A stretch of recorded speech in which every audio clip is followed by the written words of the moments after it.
7 astuces psychologiques qui, si vous les adoptez, vont changer votre jeu. La première, détachez-vous du résultat.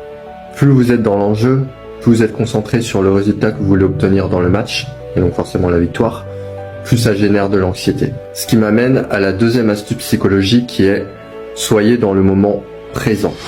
Il y a une citation américaine qui dit « Performance increase as thought decrease », ce qui veut dire en français que la performance s'accroît quand votre niveau de pensée diminue.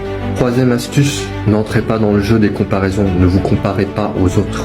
Si vous commencez à entrer dans ce jeu des comparaisons, en fait, vous partez perdant. Parce que quand on se compare, on compare toujours à ce qui est meilleur que soi. C'est humain.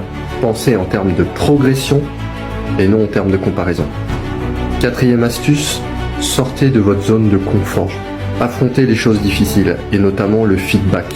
Parce que parfois on n'ose pas demander ce que pensent les coachs de nous ou ce que pensent d'autres joueurs de notre jeu, alors même que ce serait des choses sur lesquelles ils pointeraient le doigt et que nous on n'ose pas justement pointer, on n'ose pas affronter les choses difficiles.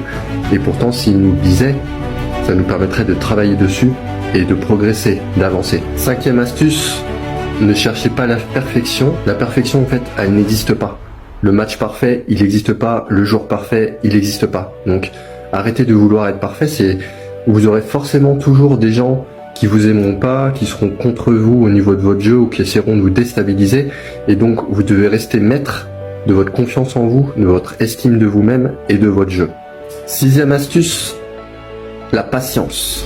Faites confiance au processus. Souvent, dans le monde d'aujourd'hui, on veut les choses trop rapidement, on a du mal à gérer la frustration. Kobe Bryant, d'ailleurs, il disait « Ne se repose pas au milieu, mais à la fin ». Et c'est vraiment ça, le succès ça prend du temps, la réussite ça prend du temps. Septième astuce, n'oubliez surtout pas de toujours prendre plaisir à jouer. Parce que souvent dans une carrière on est focalisé sur l'enjeu, sur la compétition, et on oublie d'avoir de la gratitude pour simplement le fait de pouvoir être en mesure de jouer. Et je vous donne mon exemple, moi je vais avoir 46 ans, et je suis plus en mesure de jouer stade compétitif, alors que au niveau de l'esprit je le souhaiterais toujours. Et parfois il y a des gens qui sont blessés, et même au niveau d'un athlète, leur carrière est courte. Donc en fait, ayez de la gratitude, ayez de l'appréciation pour pouvoir jouer ce jeu que vous aimez.